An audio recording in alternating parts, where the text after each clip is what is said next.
Robert Breslin slid the invoice across the conference table. You owe $15,000 for abatement services. Payment is due by the 22nd. If you don't pay, we'll place a lien on your property, like the matter was settled. The authority to demolish my $200,000 boathouse belonged to him. What he didn't know was that the document his family had been paying rent on for 42 years had an expiration date. This wasn't a $400 fine, or one lakefront structure. 340 acres, 65 homes, clubhouse, marina, tennis courts, a luxury community built on land they thought they controlled. Robert made the mistake powerful people always make, assuming that because his family had been here for decades, the land under it was theirs. It wasn't over 6 months. I watched the Lakeview Estates Homeowners Association discover what happens when you demolish property to assert authority you never had. This is the story of how a $400 violation became the most expensive mistake in HOA history. Not because I wanted revenge, because the truth was sitting in a box of estate documents, proving that power without legitimacy is just noise. But let me start from the beginning. Before we dive into, I'd love to know where you're listening from today. And don't forget to hit the like and subscribe buttons for more interesting stories just like this. Lake looked different in October, quieter, the summer crowds were gone, the jet skis silent, and the water had turned from bright blue to a deeper gray-green that reflected the overcast sky. I stood at the end of the dock, hands in my jacket pockets, breathing in the smell of pine and wet wood, and felt something close to peace for the first time in 6 weeks. My grandfather had left me this place 2 years ago. $8 million of lakefront property, according to the assessor, though I'd never thought of it in those terms. To me, it was just the house where I'd spent summers as a kid, learning to fish off this dock, sleeping in the guest cottage when my cousins visited. Listening to my grandfather's stories about buying the land back when this whole area was just forest and a dirt road. The main house sat up the hill. A sprawling mid-century modern design with floor-to-ceiling windows facing the water. Below it, closer to the shore, it's the guest cottage, a smaller 2-bedroom structure my grandfather had built in the 70s. And down here, right at the water's edge, the boathouse. Cedar shake siding, a covered slip for the boat, and a second-story loft where my grandfather used to disappear with his woodworking, door sous and a radio playing classical music. I'd been living in Denver, working in tech consulting, flying out here every few months to check on the place and make sure the caretaker was keeping things maintained. I'd been planning to relocate here eventually, maybe next year, once my contract wrapped up. The property was too beautiful to leave empty. I'd started imagining what it would be like to actually live here, full-time instead of just visiting. That dream was why I'd spent the last 6 weeks in Singapore, closing a deal that would let me work remotely and finally make the move. I'd left in mid-August. Flights, hotels, client meetings, 16-hour days, barely any cell service that worked internationally. I'd told the caretaker I'd be gone for a while, made sure all the bills were set to autopay, locked up the main house. I got back yesterday afternoon, exhausted and jet-lagged, drove the 3 hours from the airport with my windows down. I'm excited to see the place again. But when I turned onto the private drive and came down the hill toward the water, something looked wrong. Boathouse was gone, not damaged, not burned. Gone, where the structure had stood for 40 years. There was nothing but a concrete foundation, a pile of rubble pushed to one side, and tire tracks in the mud from heavy equipment. I'd sat in my car for 5 full minutes, staring at the empty space, trying to make sense of it. Maybe there'd been a storm. Maybe the structure had collapsed and the caretaker had it removed for safety. Maybe I'd missed an email, but the main house was fine. The guest cottage was fine. The dock was fine. Just the boathouse completely erased. Like someone had taken a giant eraser to that corner of the property. I got out and walked down to the foundation. The rubble pile was neat. Organized splintered cedar boards, roof shingles, bent metal roofing, all stacked carefully like someone had done this on purpose. Professionally, that's when I saw the notice. It was zip-tied to a metal stake driven into the ground near the foundation. A plastic page protector, water-stained but still readable.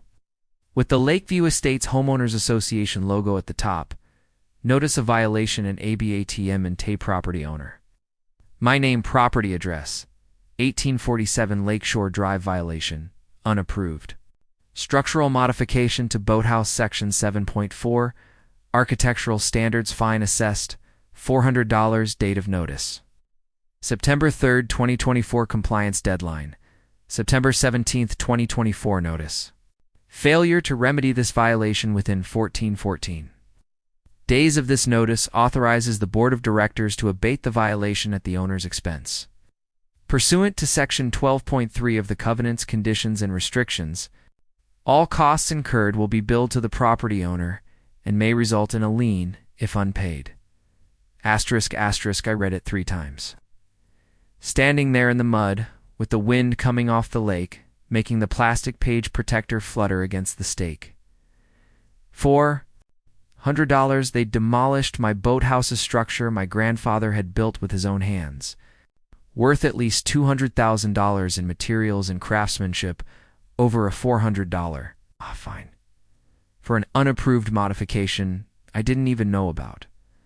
I pulled out my phone and checked my email. Nothing from the HOA. I checked my mail forwarding. I'd had everything sent to my Denver address while I was traveling. Still nothing. The notice was dated 5 weeks ago. I'd been in Singapore, completely unreachable by U.S. mail. I pulled the notice off the stake and walked back up to the main house, my hands shaking not from cold, but from the slow, rising anger that comes when you realize something terrible has been done to you, and you weren't even there to stop it. The main house was exactly as I'd left it. No signs of intrusion, no damage, everything locked and secure. I dropped my bags in the entryway and went straight to the kitchen, spreading the violation notice on the counter under the pendant lights. Unapproved structural modification. I pulled out my phone and called the caretaker, Jim Holloway, retired contractor in his 60s who'd been looking after the property for the last 8 years. He answered on the second ring. "Hey, you're back. How was the trip?" "Jim, what happened to?" "The boathouse." Silence. Then, "Oh, Jesus, you didn't get my messages." "What messages?" "Called you 3 times. Left voicemails. Sent emails." "Did you not?" "I was overseas. Limited service." "What happened?" He exhaled slowly. "The HOA showed up about 4 weeks ago with a demolition crew. Said there was a violation notice and you hadn't responded. I tried to stop them, told them you were traveling, that you'd handle it when you got back, but they had some letter from their attorney saying they had the right to abate the violation if you didn't comply." "Abate the violation," I repeated, my voice flat. "They brought an excavator. Tore the whole thing down in about 6 hours. I called you immediately, but I couldn't reach you. I documented everything, took photos, videos, kept all the paperwork they left." "Did they say what the violation was? Something about you adding a deck extension without approval?" I tried to tell them that deck's been there since the 80s, but they didn't care. The HOA president guy named Robert Breslin, he was here personally, supervising the whole thing, told me if I interfered, he'd have me arrested for obstruction. I closed my eyes, pressing my palm against the counter. "Send me everything you have. Photos, videos, paperwork, everything. I'll email it right now," Jim said quietly. "I'm sorry, man. Tried. I know you did. Thanks, Jim." I hung up and stood there in the kitchen, staring at the notice, feeling the weight of what had just happened settle over me like a collapsing roof. They'd demolished a $200,000 structure over $400 without confirmation. I'd received the notice, without a phone call, without any attempt to reach me, just a 14-day countdown and then an excavator. Jim's email came through 20 minutes later. I opened it on my laptop, and the first photo made my stomach drop. The boathouse still intact, with an excavator parked beside it, a crew of workers in hard hats and high-vis vests, and standing off to the side, arms crossed, watching with the expression of a man who'd just won a poker hand, Robert Breslin. I didn't know him personally, but I recognized him from community events I'd attended when my grandfather was alive. Mid-50s, graying hair, expensive sunglasses. It's the kind of guy who wore polo shirts with his own company logo embroidered on the chest. Breslin Development.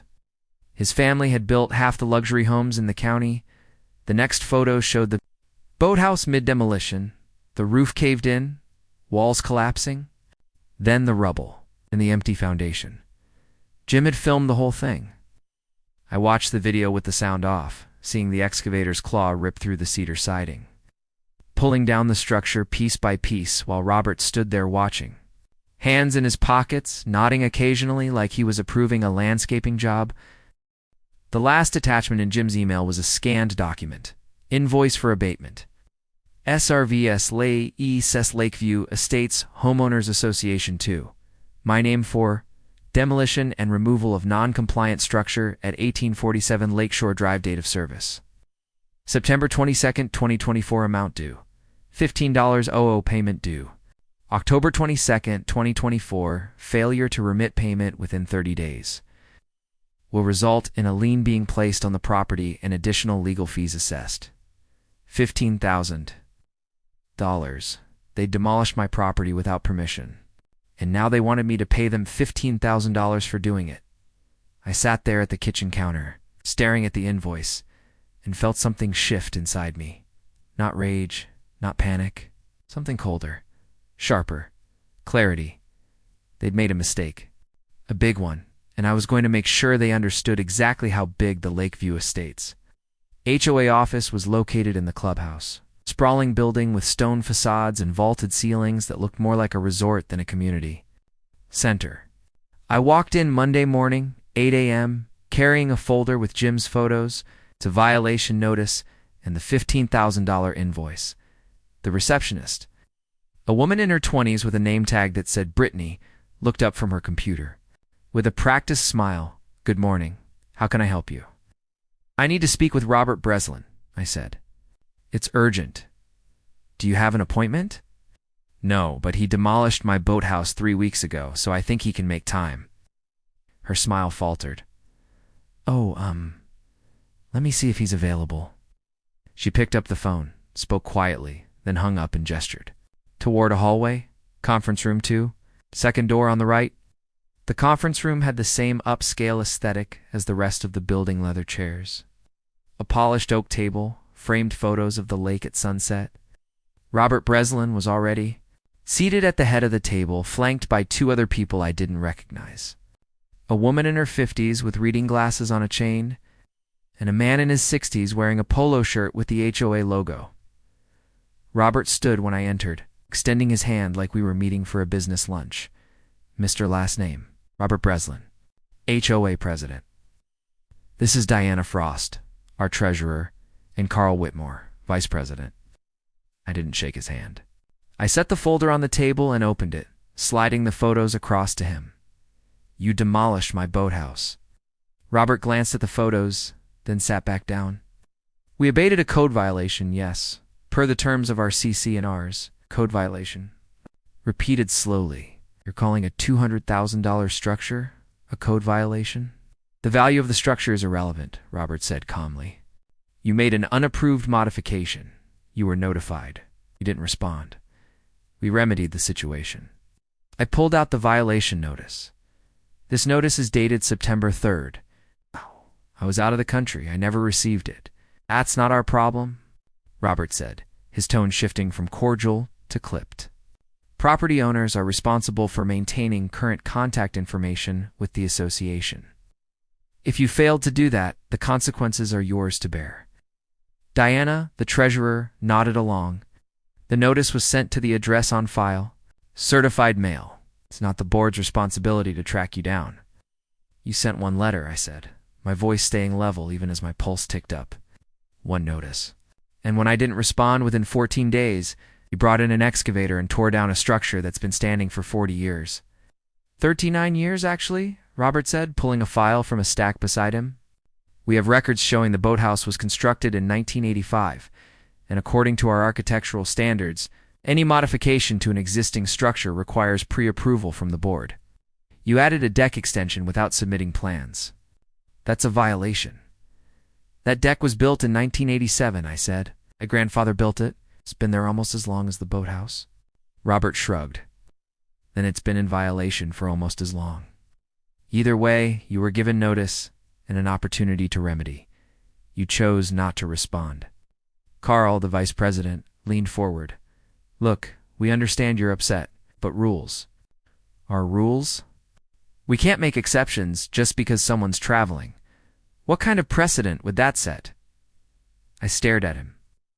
The precedent that you don't demolish someone's property without at least trying to reach them by phone or email? We're not required to do that, Robert said flatly. CC&R specify written notice. We provided written notice. Case closed. He slid a piece of paper across the table to invoice. You owe $15,000 for the abatement work. Payment is due by the 22nd. If you don't pay, we'll place a lien on your property. I looked down at the invoice, then back up at him. You demolished my property without my consent, and now you want me to pay you for it. We demolished a non-compliant structure on HOA-regulated property, Robert corrected. There's a difference. Me the clause, I said. Excuse me? It's a CC&R clause that authorizes you to demolish someone's property? I want to see it. Robert pulled another document from his fila-thick booklet with Lakeview Estates, covenants, conditions, and restrictions. Embossed on the cover? He flipped to a tabbed section and slid it across to me. Section 12.3. Abatement of violations. I read it slowly.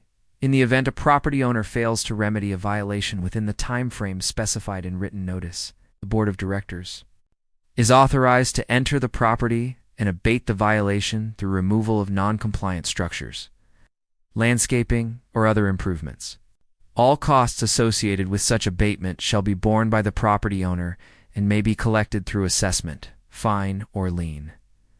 The language was vague. Non-compliant structures could mean anything: a shed, a fence, a mailbox, or apparently a $200,000 boathouse. This clause, I said carefully, was intended for things like abandoned sheds or unpermitted fences. It's not occupied valuable structures. The clause doesn't specify value limits, Robert said. A violation is a violation. I closed the booklet and stood up.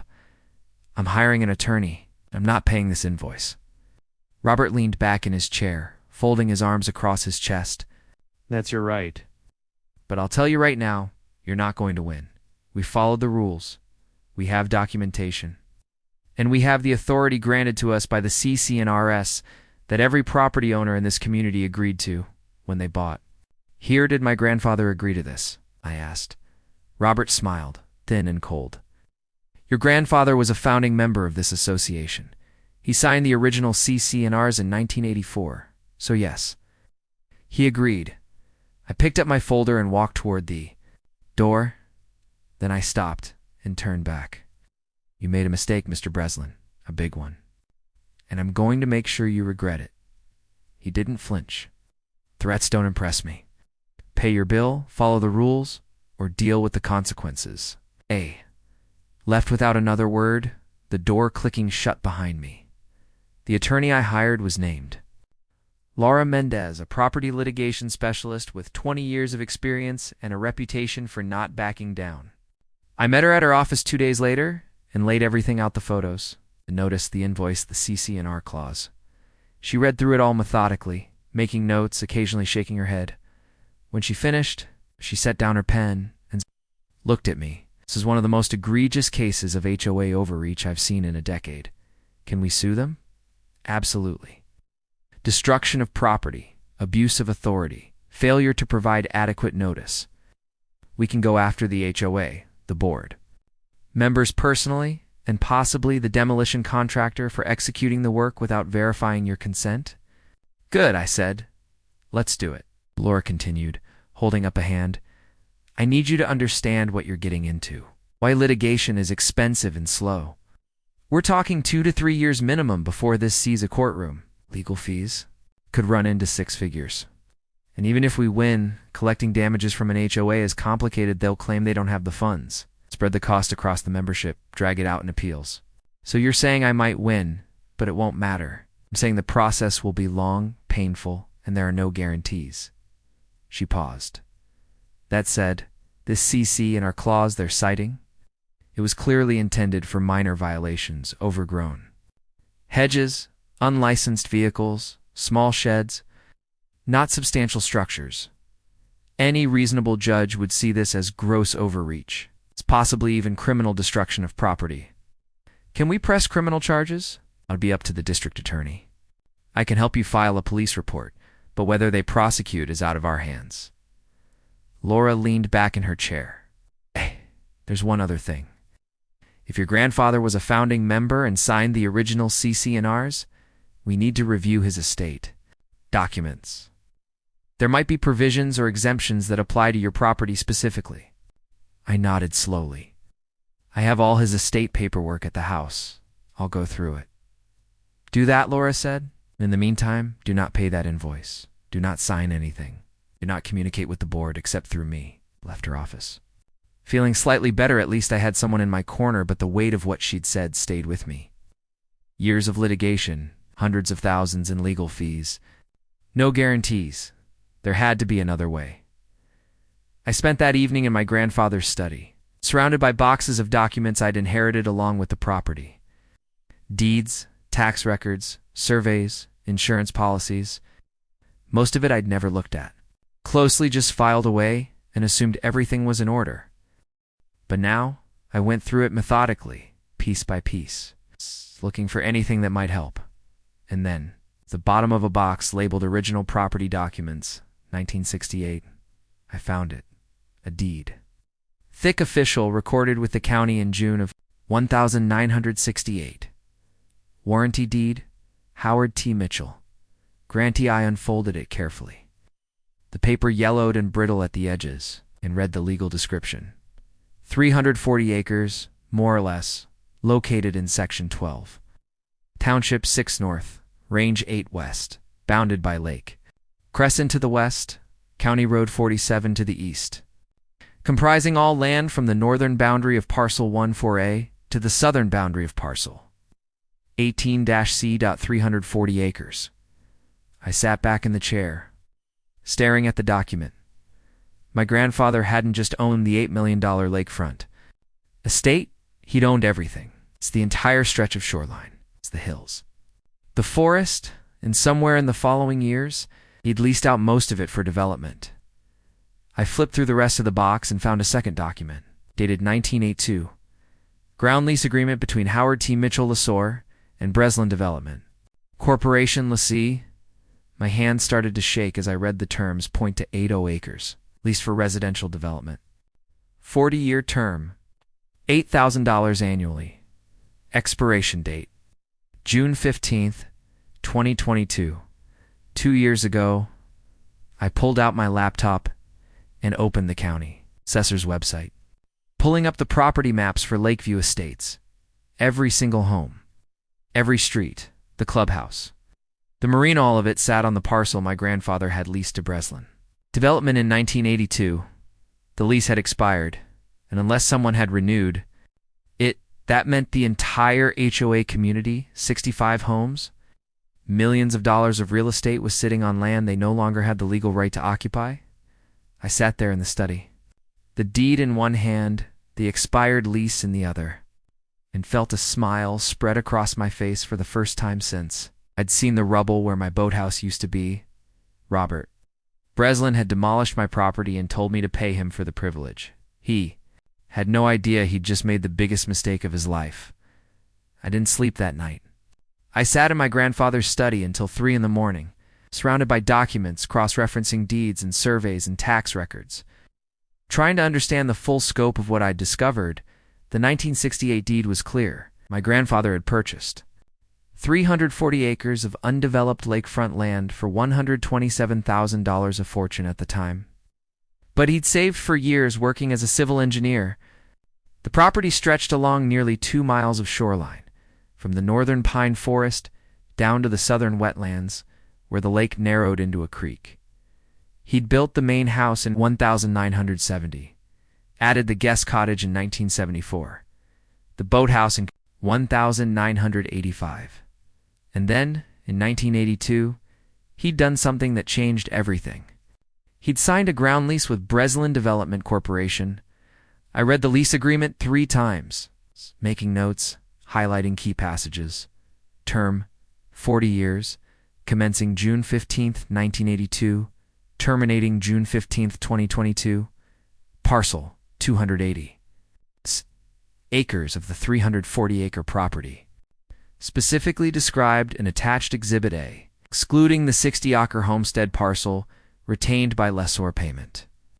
$8,000 per annum, payable in quarterly installments. Use residential development including single-family homes, common areas, recreational facilities, and necessary infrastructure.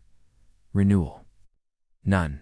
Upon termination, all improvements shall either be removed by lessee or ownership shall revert to lessor at lessor's sole discretion. Purchase option. None. The language was unambiguous. My grandfather had leased 280 acres to Robert Breslin's father for 40 years. When that term ended, the lease expired. There was no automatic renewal. There was no option for the developer to buy the land. Just an expiration date that had come and gone. 2 years ago, I pulled up the county assessor's website on my laptop and navigated to the property maps. Zooming in on Lakeview Estates. The development had 65 homes, each sitting on half-acre to full-acre lots. There was the clubhouse where I'd met with Robert 3 days ago, the marina with its 40 boat slips, the community pool, tennis courts, and walking trails. I cross-referenced the property boundaries with the legal description in the ground lease. Every single structure, every home, every street, every amenity sat squarely within the 280-acre parcel my grandfather had leased, which meant all of it was on my land. I leaned back in the desk chair, staring at the screen, feeling the magnitude of it settle over me like a wave. Robert Breslin had demolished my boathouse and demanded I pay him $15,000. He'd dismissed my concerns, cited the CC&Rs, and told me rules were rules, and the entire time he'd been sitting on land his family no longer had any legal right to occupy. I called Laura Mendez first thing Tuesday morning. I found something, I said. In my grandfather's estate documents, I need you to look at it. I met her at her office an hour later and spread the deed and lease agreement across her conference table. She read through them slowly, her expression shifting from curious to focused, to something that looked almost like disbelief. Your grandfather leased them the land, she said quietly, for the entire development. 280 acres. 40-year term, expired June 2022.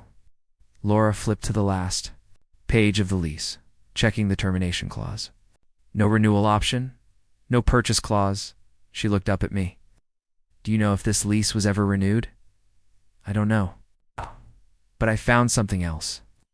I pulled out another document, bank statements, from the trust account that had managed my grandfather's assets. Someone's been making payments. $8,000 every year deposited into this account. The last payment was made in June of this year. Laura's eyes narrowed. They're still paying rent, which means they know the lease exists, or at least someone does. She stood and walked to her bookshelf, pulling down a thick binder labeled Property Law Ground Leases. She flipped through it, found the section she wanted, and read for a moment. Then she looked up at me, and I saw something in her expression that made my pulse quicken. If they've continued paying rent after the lease expired, they're essentially operating on a month-to-month tenancy by default, which means you can terminate at any time with proper notice. How much notice? 30 to 90 days, depending on how a court interprets the original lease terms. But here's the thing. If they're paying rent, they're acknowledging your ownership. They can't claim adverse possession. They can't claim they thought they owned it. They've been paying you for the right to be there. I sat down, processing. Robert Breslin is the HOA president. His father was the original developer. He has to know about this lease. Almost certainly, Laura agreed. Which means when he demolished your boathouse, he knew he was on shaky ground. Legally and literally, she closed the binder. We need to verify everything. On a current survey showing the exact boundaries. On a title search confirming no other agreements were recorded. And I want to know who's been making those rent payments, and why. How long will that take? The survey. A week. Title search, maybe 3 days. I know people who can fast-track this, she smiled. And it was the kind of smile that said she'd just seen a path to victory. This holds up. You're not just suing them for the boathouse. You're their landlord. And they just destroyed your property. The surveyor was a man named Rick Paulson, mid-50s, with the kind of methodical precision that comes from 30 years of measuring property lines and settling boundary disputes. He met me at the estate on Thursday morning with a crew of 2 assistants and enough equipment to map a small country. You want the full 340 acres surveyed and mapped against the current development? He asked, reviewing the documents I'd provided. Yes. I need to know exactly where the lease parcel boundaries are and what's sitting on them. That's going to take 4 to 5 days, Rick said. Maybe a week if we hit bad weather. But we'll give you a full topographical survey, boundary markers, and a digital overlay showing every structure. Do it, I said. They started that afternoon. I watched them work from the porch of the main house, planting markers, taking measurements, using GPS units that beeped and chirped as they recorded coordinates. Rick moved through the property like he was reading a language only he understood, checking old survey stakes my grandfather had placed decades ago, comparing them to current county records. On the 3rd day, he called me down to the boundary line that separated my 60-acre homestead parcel from the 280-acre lease parcel. This is it, he said, pointing to a series of iron stakes driven into the ground, barely visible under decades of leaf litter. Original boundary markers from 1982, they line up perfectly with the legal description in your lease agreement. Everything east of this line, he gestured toward the Lakeview Estates development, as part of the lease parcel. And the lease expired 2 years ago? According to what you've shown me, yes. Rick pulled out a tablet and showed me a digital map with colored overlays. The red zone is your homestead main house, guest cottage, boathouse, site, dock, and surrounding 60 acres. The blue zone is the lease parcel, 280 acres, including all 65 homes. The clubhouse, marina, roads, and common areas. I stared at the map, seeing it all laid out in clean, undeniable geometry. Can you give me a report documenting all of this? I'll have it to you by Monday, Rick said. Photos, coordinates, and a legal description that'll hold up in any court in the country. The title search came back on Friday. Laura's contact at the title company had expedited it, searching back 60 years to verify the chain of ownership and check for any recorded agreements, easements, or amendments. The results were exactly what I'd hoped for. No renewal of the ground lease had been recorded. No purchase agreement, no amendments. The only documents on file were the original 1968 deed in my grandfather's name, the 1982 ground lease, and the estate transfer documents that had put the property in my name 2 years ago. It's clean, Laura told me over the phone. You own the land, the lease expired, and they're sitting on it without a valid agreement. Legally, you're in the strongest position possible. What about those rent payments? I tracked them down through the trust account. They've been coming from the Lakeview Estates HOA operating fund, processed by a property management company. $8,000 every June, like clockwork, even after the lease expired. My guess? Someone in the HOA's financial chain knew about the lease and kept making payments out of habit or fear, but never told the board it had expired. Or I said slowly. Robert Breslin knew and decided to keep paying and hope I never noticed. That's the other possibility, Laura agreed. Either way, they're paying rent on an expired lease, which makes them month-to-month tenants, and you're the landlord. I sat with that for a moment, feeling the pieces click into place. What's my next move? You send them a letter, Laura said. Certified mail, return receipt requested. You inform them the ground lease has expired. They're occupying your property without a valid agreement. And you're demanding they either negotiate new terms or vacate. You cite the demolition of your boathouse as a material breach of any implied tenancy. You make it very clear that you're not going away. Will that hold up? It'll do more than hold up, Laura said, and I could hear the satisfaction in her voice. It'll scare the hell out of them. I drafted the letter that weekend, revised it twice with Laura's input, and sent it Monday morning by certified mail to Robert Breslin, HOA board, and every homeowner whose address I could find in The public records. The letter was 2 pages. Single-spaced, with attachments totaling 47 pages of documentation. Notice of expired ground lease and demand for compliance, dear Mr. Breslin and members of the Lakeview Estates Board of Directors. I am writing to inform you of a matter of significant legal importance regarding the land upon which the Lakeview Estates community is situated, as documented in the attached survey, title report, and historical deed records. The 208-acre parcel occupied by Lakeview Estates is owned by me, inherited from my grandfather, Howard T. Mitchell. In 1982, my grandfather executed a ground lease with Breslin Development Corporation, permitting residential development on this parcel for a term of 40 years at $8,000 annually. That lease expired on June 15, 2022. No renewal clause exists. No purchase agreement was executed. Despite the expiration, the HOA has continued making annual payments into a trust account, which I interpret as acknowledgement of my ownership in an attempt to continue occupancy on a month-to-month basis. However, no formal agreement has been negotiated or executed. On September 22, 2024, your board authorized the demolition of my boathouse, a structure valued at over $200,000, located on my separately owned 60-acre homestead parcel. This action was taken without my consent, without adequate notice, and without any attempt to confirm I had received your violation notice. I consider this destruction of property to be a material breach of any implied tenancy and grounds for immediate termination of occupancy.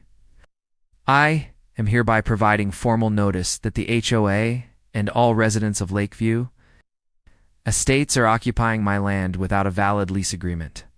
You have 60 days to either 1. Negotiate a new lease agreement under terms acceptable to me, or to vacate the property and remove all structures at your expense.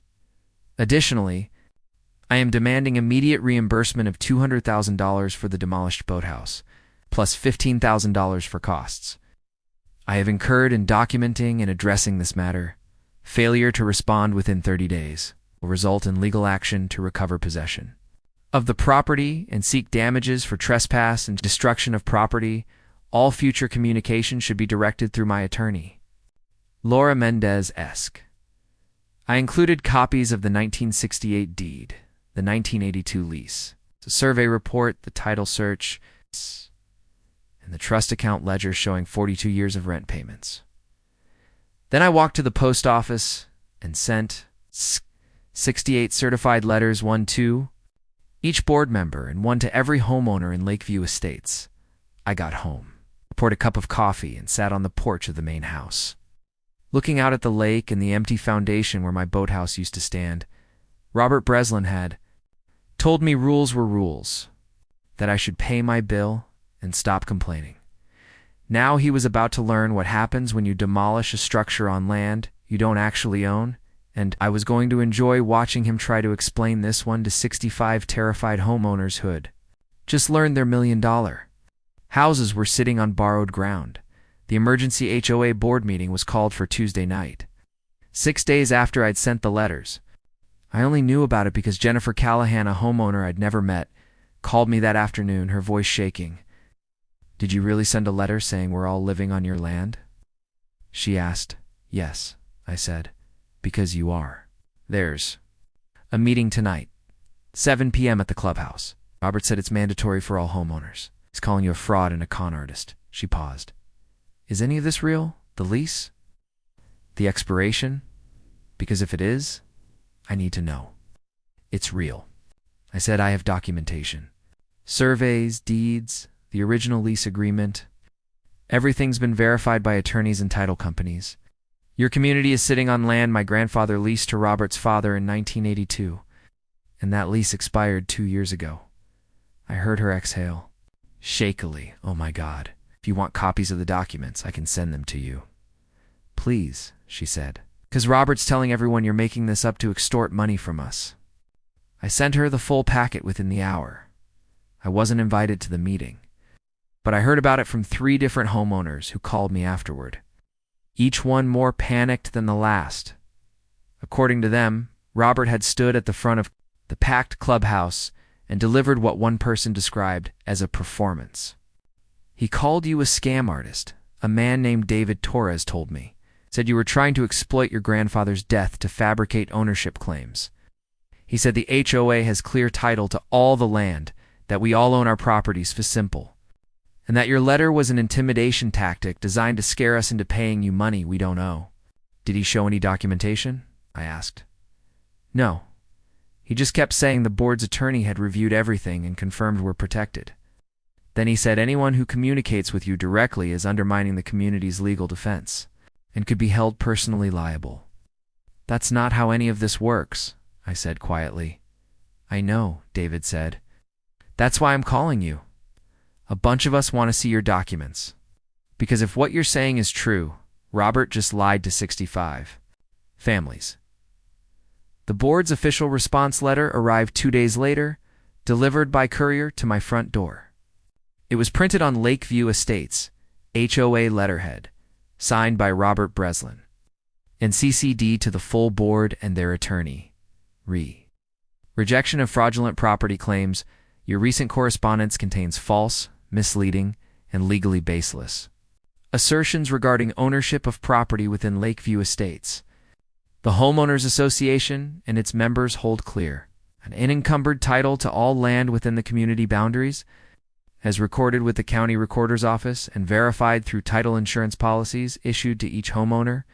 Your claim that a ground lease executed in 1982 has expired is without merit. No such lease exists in the chain of title.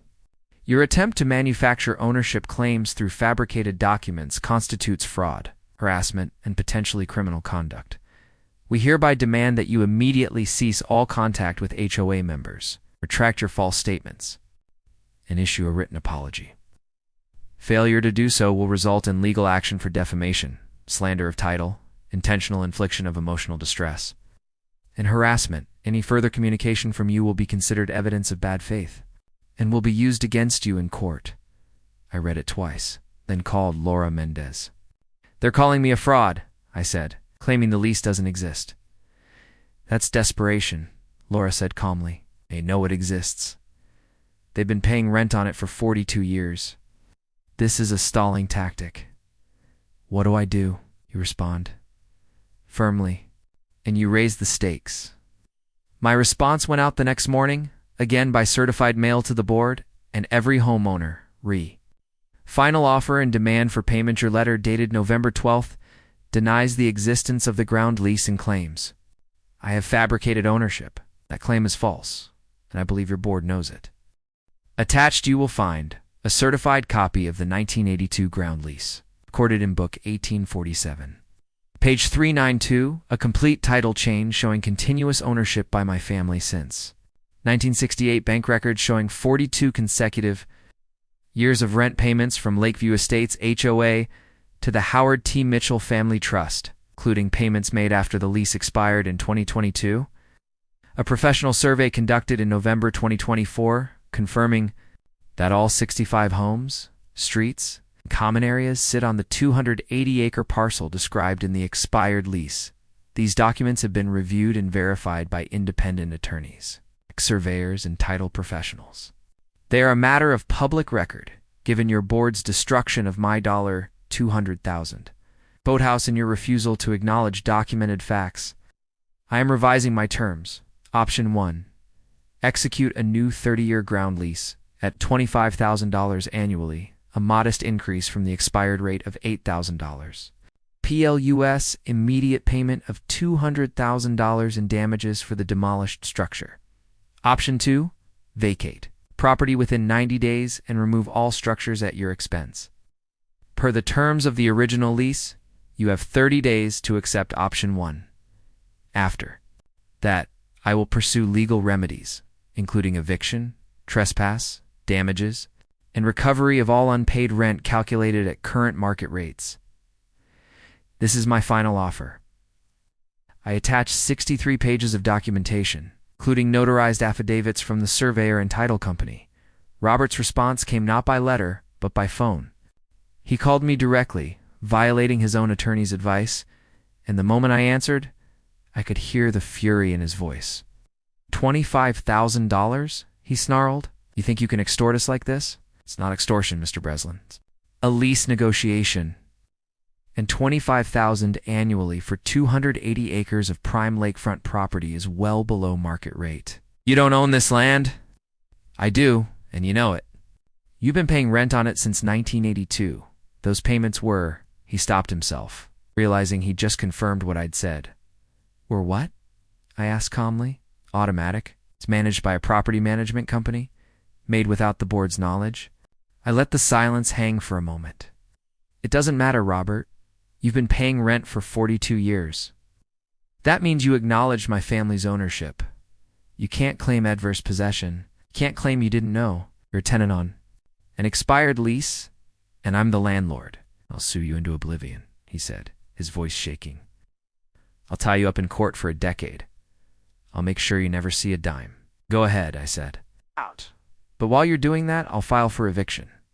And every homeowner in your community is going to wake up to the reality that their million-dollar house is sitting on land they don't own, with a landlord who's demanding they leave. How do you think that's going to affect property values? He hung up. The HOA hired a new attorney 3 days later, a real estate litigator named Gregory Hahn, with a reputation for aggressive defense. I knew because Laura got a call from his office requesting copies of all my documentation. Want to verify everything, Laura told me. That's standard. He'll do his own title search, review the survey, check the lease terms. How long will that take? A week, maybe 2? But I already know what he's going to find. That you're right. She was correct. Gregory Hahn's title search came back 12 days later. And according to Laura, who'd spoken with him, professionally he'd advised the HOA board that my claims were valid. The lease had expired, and they were occupying the property without legal authority. Robert's response, according to 3 different homeowners who were present at the closed-door board meeting, was to explode. Started yelling that it didn't matter, that we'd been here for 40 years, that we'd improved the land and made it valuable, Jennifer Callahan told me over the phone. He said we could claim adverse possession because we've been here continuously and openly. That doesn't work if you've been paying rent, I said. That's exactly what the attorney told him. And Robert just ... lost it, said, and I'm quoting, "Here, I'll burn this place down before I pay that bastard a dime." I sat with that for a moment. He said that in front of the board? In front of the board and about 20 homeowners who demanded to be let into the meeting? People are terrified. Half the neighborhood is talking about selling. The other half wants to recall the board and negotiate with you directly.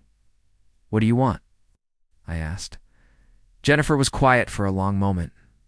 I want to know if my house is safe. I want to know if I'm going to lose everything I've invested here. And I want the truth, not whatever Robert's been feeding us. The truth is simple, I said. I own the land. The lease expired. I'm willing to sign a new lease that protects everyone and lets you stay. But Robert would rather fight than admit he was wrong. And the longer he fights, the worse this gets for everyone. The panic spread through Lakeview estates like wildfire. Homeowners started calling title companies, checking their deeds, demanding answers. And that's when 3 of them, David Torres, Jennifer Callahan, and a retired attorney named Philip Warren, made a discovery that changed everything. Philip called me on a Saturday morning, his voice tight with controlled anger. I pulled my deed from when I bought my house in 1989, he said. I've read it 100 times over the years, but I never paid attention to page 3, paragraph 7, buried in the legal description. What does it say? I asked, though I already knew. Subject to ground lease dated June 15, 1982, recorded in Book 1847, page 392. He paused. I never owned this land. None of us did. We owned the structures. But the land under them belongs to you. Did the developer disclose that when you bought? The marketing materials said we were buying for simple lakefront property. The sales agent never mentioned a ground lease. I don't think most people even know what that means. His voice hardened. Robert's father sold us houses on leased land and never told us. And Robert's been sitting on the board for 6 years, knowing this lease was about to expire, and he said nothing. How many people know? I asked.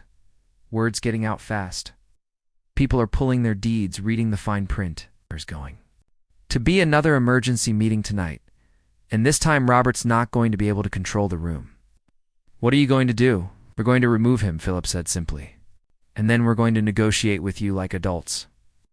Because whatever you're asking for has to be better than losing our homes. I hung up and walked out onto the porch, looking across the water at the community that was legally sitting on my land. Lights were on in dozens of homes. People were having conversations, checking documents, realizing their world had just shifted under their feet. Robert Breslin had demolished my boathouse to prove he had power. Now 65 families knew he'd been lying to them for years, and the foundation he'd built his authority on was crumbling faster than my boathouse had. The emergency meeting was scheduled for Monday night, 7 p.m. in the clubhouse main hall. Robert tried to cancel it twice, first by claiming the petition didn't have enough signatures. It had 43 out of 65 homeowners. Then by saying the bylaws required 30 days notice for special meetings, they required 14 days. And the notice had gone out 16 days prior when neither excuse worked. He tried a different tactic, limiting attendance to property owners of record only, which would have excluded spouses, adult children, and anyone who jointly owned their home but wasn't listed first on the deed. Philip Warren shut that down. With a single email to the full membership, citing the bylaws chapter and verse, and threatening to file a complaint with the state HOA Oversight Board if Robert continued obstructing a lawfully called meeting, the meeting went forward. Wasn't planning to attend this? Was there a community issue to resolve? Philip called me that afternoon and asked if I'd be willing to come and answer questions directly. People are scared, he said. They don't know what to believe. Of them think Robert's lying. The other half think you're running a con. If you show up with documentation and explain this calmly, it might help. I agreed, on one condition. I wouldn't speak unless asked. This was their meeting, not mine. The clubhouse was packed when I arrived. Every seat filled, people standing. Along the walls, the air thick with tension and the low murmur of dozens of conversations happening at once. I slipped in through a side door and stood in the back. Carrying a leather portfolio with copies of the deed, lease, survey, and title report, Robert was at the front, seated at a table with Diana Frost and Carl Whitmore, the same board members, who'd been with him when I confronted him about the boathouse. He saw me enter, and I watched his face go pale. Then Philip Warren stood and called the meeting to order, his voice cutting through the noise. This meeting was called by petition of 43 homeowners to address concerns about the property ownership, the status of Lakeview Estates, and the board's handling of communications with the landowner. His name is and who is present tonight at my invitation. A ripple of whispers moved through the room. People turned to look at me, stayed where I was, hands folded over the portfolio. Before we begin, Philip continued, I want to make something clear. This is not a trial. This is not a witch hunt. This is a community trying to understand the facts so we can make informed decisions. I'm asking everyone to stay calm, listen, and ask questions respectfully. Robert stood abruptly. This meeting is out of order. The board has not approved the presence of an outside party. Sit down, Robert, a woman's voice said from the third row. I recognized her, Patricia Wu, late 60s. Silver hair pulled back in a tight bun, the kind of presence that commanded attention without raising her voice. Bylaws allow any homeowner to invite guests to special meetings. Philip invited him. It's legal. Now sit down so we can get to the truth. Robert sat. But his jaw was clenched so tight I could see the muscle twitching. Patricia stood and walked to the front of the room, carrying a thick folder. I'm a retired prosecutor. I spent 32 years reviewing evidence and finding facts. So when this situation came up, I did what I always do. I investigated. She opened the folder. I pulled my deed. I pulled the original marketing materials from. When I bought my home in 1991, I requested documents from the county recorder's office. And I found some very interesting things. She held up a glossy brochure, faded, but still readable. This is the sales brochure from Breslin Development, circa 1989. It says, and I quote, Own your slice of lakefront paradise, for simple ownership. Your land, your legacy. She set it down and held up a different document. This is my deed. It's page 3. Paragraph 7. Subject to ground lease dated June 15, 1982. recorded in Book 1847, page 392. The room went quiet. "I never owned this land," Patricia said, her voice steady but hard. "None of us do. We own our houses. The land they're sitting on is leased, and that lease expired 2 years ago." "It's not true," Robert said, standing again. "You're misinterpreting. I'm a lawyer, Robert. I don't misinterpret property deeds." Patricia pulled out another document, also pulled the original ground lease from the county archives. 40-year term. $8,000 annually. Expiration date, June 15th, 2022. No renewal clause? No purchase option. She looked at him. "You've been on this board for 6 years. Your father was the original developer. Are you telling me you didn't know about this?" Robert's face had gone from red to ashen. The lease was handled administratively. It wasn't wasn't relevant? A man stood up near the front, David Torres, the one who'd called me after the first emergency meeting. "Robert, we've been paying into the reserve fund for years under the assumption we owned this land. If we don't own it, where's that money going?"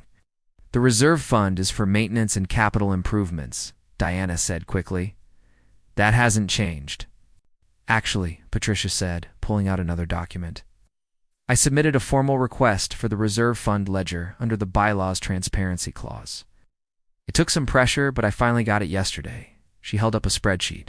"In September of this year, a payment of $180,000 was made to Lakeside Demolition Services. The memo line says, 'Violation abatement, 1847 Lakeshore Drive.'" The room exploded. People shouting, standing, demanding answers. Philip had to bang a gavel 3 times to restore order. "You used our reserve fund to demolish his boathouse?" Someone yelled it was a code violation, Robert said, his voice rising. The board has the authority to spend reserve funds only with membership approval for expenditures over $10,000, Patricia interrupted. "That's in the bylaws. Section 9.2. You spent $180,000 without a vote. That's embezzlement." Robert's attorney, Gregory Hahn, seated 2 rows back, stood up. "I'm advising my client not to answer any more questions without your client just admitted he knew about the lease." Patricia shot back, said it was handled administratively. That means he knew. If he knew the lease was expired and didn't tell the membership, that's fraud. Jennifer Callahan stood, her voice shaking. "I want to see the emails, the board emails about this lease. Because if Robert knew it was expiring and didn't tell us, I want to know when he knew and what he planned to do about it." Went white. "Those are privileged board communications. They're HOA records," Patricia said. "And under state law, any homeowner can request them. I already did. They'll be here in 3 days under subpoena if the board doesn't turn them over." Voluntarily. Carl Whitmore, the vice president, had been sitting silently through all of this, but now he stood. "I'll turn them over. I have nothing to hide." "Carl, don't," Robert started. "I'm done, Robert." Carl pulled out his phone and started scrolling. "I'm sending them right now. To Patricia, Philip, and anyone else who wants them." He looked at the room. "Because I didn't know about the lease expiration until last week, and if Robert knew and didn't tell the board, he's on his own." The emails hit everyone's inboxes within minutes. I watched people pulling out phones, reading their expressions, shifting from confusion to shock to anger. Patricia read one aloud from the front of the room. "This is from Robert to the full board, dated April 2022. Subject line, ground lease expiration. Quote, The lease with the Mitchell estate expires June 15th. I've reviewed our options. Adverse possession is unlikely given the rent payment history. Renegotiation is possible, but will likely involve cost increases. My recommendation, continue making the annual payment and do not disclose the expiration to the membership. If the heir pursues the matter, we'll deal with it then. If they don't, we maintain status quo." The room erupted again. People standing, shouting, demanding Robert's resignation. "You knew?" Someone yelled. "You knew for 2 years and said nothing?" Patricia read another email, this one from September, 2 weeks before my boathouse was demolished. Quote, "The Mitchell heir has been unresponsive to violation notices. This is an opportunity to assert our authority and make it clear we won't tolerate interference. Recommend proceeding with abatement action. If they push back, we can use this as leverage in future negotiations. I felt something cold settle in my chest. He demolished my boathouse on purpose, not because of a code violation, because he wanted to intimidate me into walking away. Philip looked at Robert, his expression somewhere between disgust and pity. You destroyed his property as a negotiating tactic. I was protecting this community, Robert said, but his voice had lost its edge. He sounded hollow. You were protecting yourself, Patricia corrected. Because if people knew the truth, that we're living on leased land, that the lease expired, that you did nothing about it to lose your position, so you buried it. And when the real owner showed up, you tried to bully him into leaving. Robert stood there, silent, his hands gripping the table edge. I'm calling for a vote of no confidence, Patricia said, effective immediately. All in favor of removing Robert Breslin, Diana Frost, and Carl Whitmore from the board. Wait, Carl, said I'm cooperating. I didn't know you're on the board, Patricia said flatly. You should have known. All in favor? Hands went up across the room. I didn't count, but it looked like at least 50 of the 65 homeowners present. Opposed? 5 hands? Maybe 6? The motion passes, Philip said. Robert, Diana, Carluer, removed. Pack up your files and turn over all passwords and access codes by tomorrow morning. Robert stood there for a long moment, staring at the room full of people who'd just fired him. Then he pointed at me. This is his fault, he said, his voice shaking. He's the one tearing this community apart. And if you negotiate with him, if you pay him a single dollar, you're letting him win. He already won, Robert, Jennifer said. Quietly, because he owns the land. And you made it worse by lying to us about it. Robert grabbed his jacket and walked out of the clubhouse without another word. Diana followed. Carl stayed, sitting heavily in his chair, his head in his hands. The local news picked up the story 3 days later. Someone had tipped them off Faye.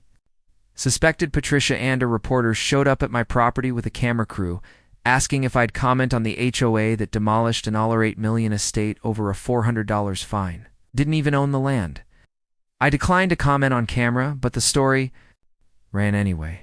They interviewed homeowners, showed footage of the empty boathouse foundation, and dug up the email where Robert had recommended demolition as leverage. The headline on the evening news: HOA demolishes lakefront property in power play community, discovers they're living on borrowed land. By the weekend, the story had spread to regional outlets, and national blogs covering HOA horror stories and Robert Breslin. The man who'd told me to pay my bill and follow the rules was suddenly the face of everything people hated about HOA. Overreach. I sat on my porch that Sunday morning, drinking coffee and watching the sun come up over the lake, and thought about how quickly power built on lies collapses. When the truth shows up with documents and a backbone, Robert had demolished my boathouse, thinking he could scare me away. Instead, he'd torn down the only thing holding his authority together. It's the illusion that he was in control. The criminal complaint was filed by the county district attorney's office on a Thursday morning. 2 weeks after the vote that removed Robert from the board, I got a call from a detective, Sarah Brennan, asking if I'd be willing to provide a statement and documentation regarding the unauthorized demolition of property and potential misuse of HOA funds. I met her at the county sheriff's office that afternoon with Laura Mendez and every document we had. The violation notice, photos of the demolished boathouse, the reserve fund ledger showing the $180,000 payment, and the emails where Robert had described the demolition as leverage.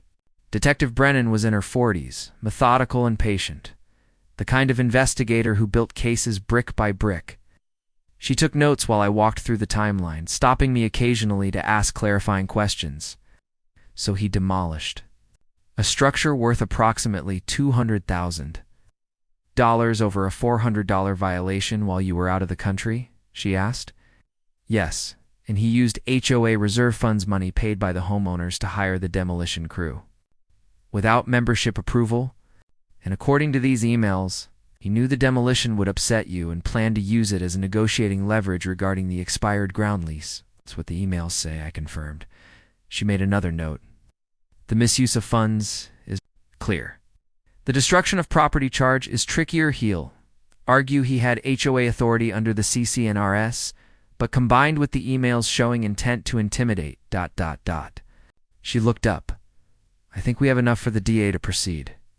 What happens next? I asked. We'll present the case to the prosecutor. If they agree, they'll file charges. It could be misdemeanor misappropriation of funds, possibly felony if they decide the amount and intent warrant it. The destruction of property might get added as criminal mischief or malicious destruction. Laura leaned forward. How long does that process take? Couple of months, usually. But in cases like this, where there's clear documentation and community impact, it tends to move faster. Detective Brennan closed her notebook. I'll be in touch. I filed the civil lawsuit a week later. Laura drafted it as a straightforward property damage claim.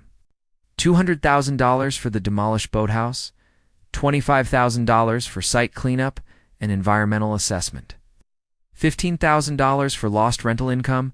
The boathouse had been listed on a vacation rental site, and $45,000 in legal fees incurred investigating and responding to the situation.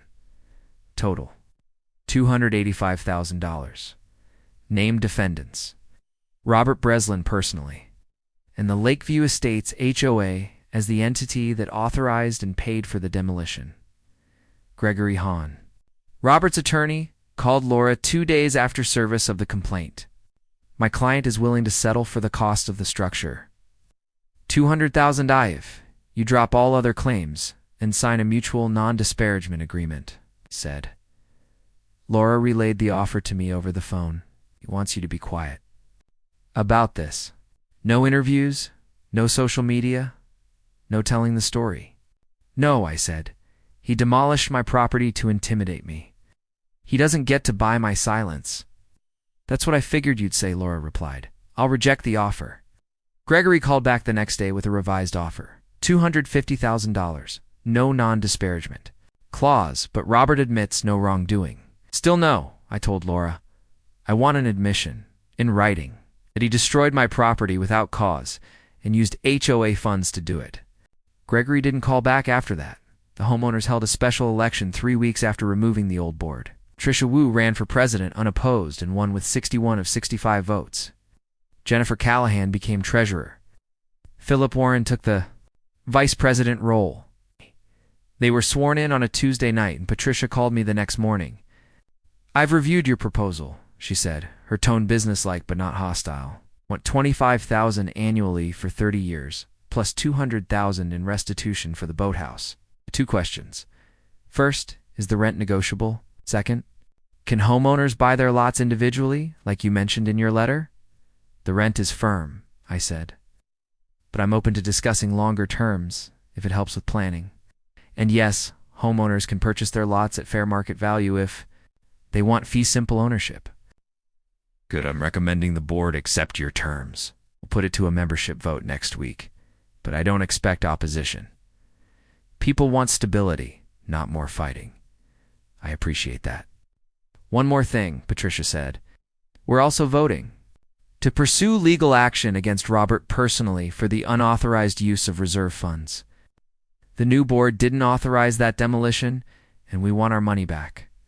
I support that, I said. The membership vote was 58-7 in favor of accepting the lease terms. The new lease was drafted, reviewed, and signed within 2 weeks. $25,000 annually, 30-year term, with an option to renew. At mutually agreed rates, first year's payment, due January 1st, along with the $200,000 restitution payment. Patricia sent me a handwritten note with the signed lease. Thank you for being patient with us while we sorted out the mess Robert left behind. This community is stronger now because of it. Robert didn't go quietly. 3 days after the lease was signed, I was served with a lawsuit filed by Robert Breslin individually against me, claiming extortion, intentional infliction of emotional distress, tortious interference with contract, and abuse of process. He was suing me for $2 million in damages, claiming I had fabricated a property dispute to extort money from innocent homeowners, and intentionally destroyed his reputation through a coordinated media campaign. Laura read the complaint and laughed not, a polite chuckle, but a full, incredulous laugh. This won't last a week, she said. He's claiming you extorted people by asserting legitimate property rights with documented proof that you destroyed his reputation by telling the truth. Can he do this? I asked. Just file a baseless lawsuit? He can file anything he wants. But the judge is going to take one look at this and toss it. When that happens, you can ask for sanctions and attorney's fees. She was right. The case went before Judge William Hartfield, a no-nonsense jurist in his 60s who'd been on the bench for 20 years. He read Robert's complaint, read our motion to dismiss, and didn't even schedule oral arguments. His written order, issued 8 days after filing, was 3 pages long and brutal. Plaintiff's claims are entirely without merit. Defendant asserted documented ownership rights supported by deeds, surveys, and recorded lease agreements. This is not extortionate, is property law. Plaintiff's alleged reputational harm stems from his own actions, specifically the unauthorized demolition of defendant's property and subsequent discovery of his failure to disclose the lease expiration to HOA members. Complaint is dismissed with prejudice. Defendant is awarded attorney's fees in the amount of $45,000. Robert was ordered to pay my legal fees within 60 days. The criminal case moved forward in parallel. The DA filed charges in February, 1 count of misappropriation of funds felony. Given the $180,000 amount and 1 count of malicious destruction of property over $25,000 felony, Robert pleaded not guilty initially and tried to argue that he'd acted within his authority as HOA president. But the emails were damning, and his own attorney advised him that going to trial would likely result in conviction and possible jail time. He took a plea deal in April, guilty to misappropriation of funds, reduced to a misdemeanor. The destruction charge was dropped. Sentence: 2 years probation, 200 hours community service, restitution of $180,000 to the Lakeview Estates HOA Reserve Fund. His development business collapsed within months. Clients left, citing reputational concerns. Projects were canceled. The local news story had been picked up nationally. Robert Breslin's name was now permanently associated with HOA abuse and financial misconduct. He listed his house in Lakeview Estates in June. It sold in 3 weeks at a loss, according to Jennifer, who kept me updated on community news. He moved out of state, and I never saw him again. I used the $200,000 restitution payment exactly the way I'd planned, rebuilding the boathouse. But this time I didn't just replicate what my grandfather had built. I hired an architect, got proper permits submitted to the county, not the HOA, and designed something bigger and better. 2 stories, modern cedar siding, a covered boat slip, and a second-floor office with floor-to ceiling windows overlooking the lake. The construction took 4 months. When it was finished, I had a bronze plaque made and mounted it on the wall, facing the water. The $400 fine original structure, 1985-2024. Demolished by Lakeview Estates HOA over a $400 violation, rebuilt 2025 at a cost of $200,000 to the HOA. Reminder: read your deeds. Respect property rights. Never demolish what isn't yours. The first person to see the plaque was Patricia Wu.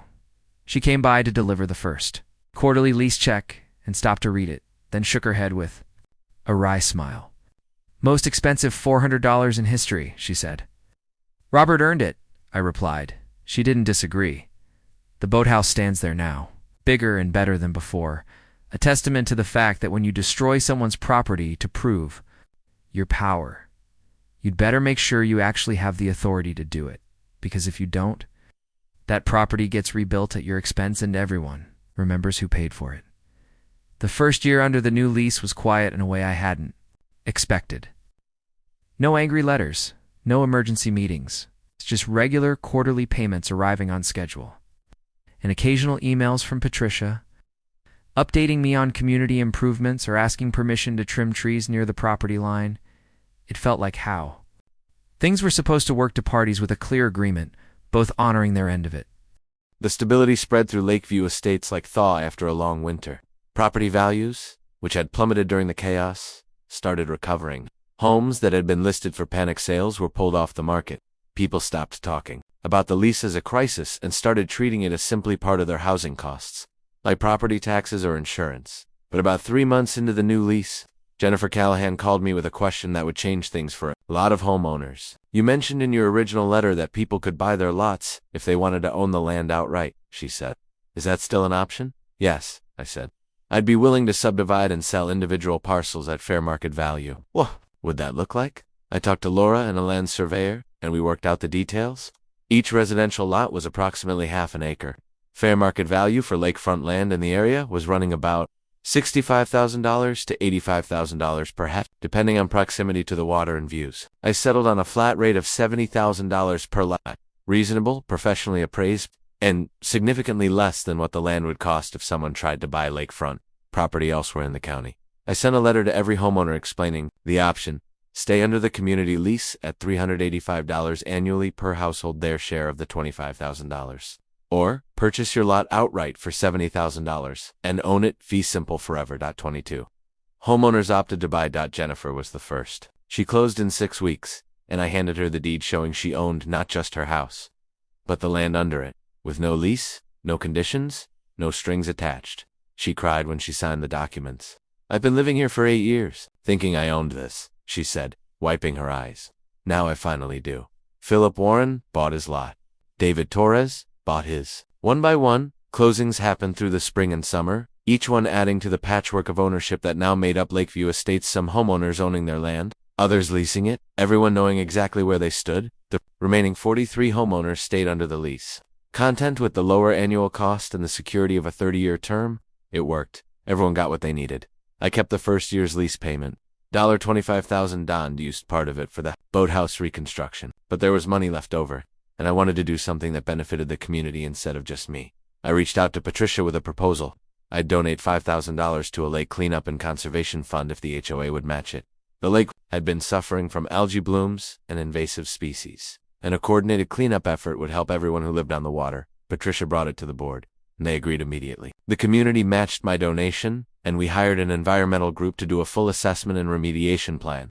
By fall, the water quality had noticeably improved, and the algae blooms that had plagued the swimming areas for years were under control. It felt good, not just because the lake was cleaner, but because it was something we'd done together, landowner and community, working toward a shared goal instead of tearing each other apart.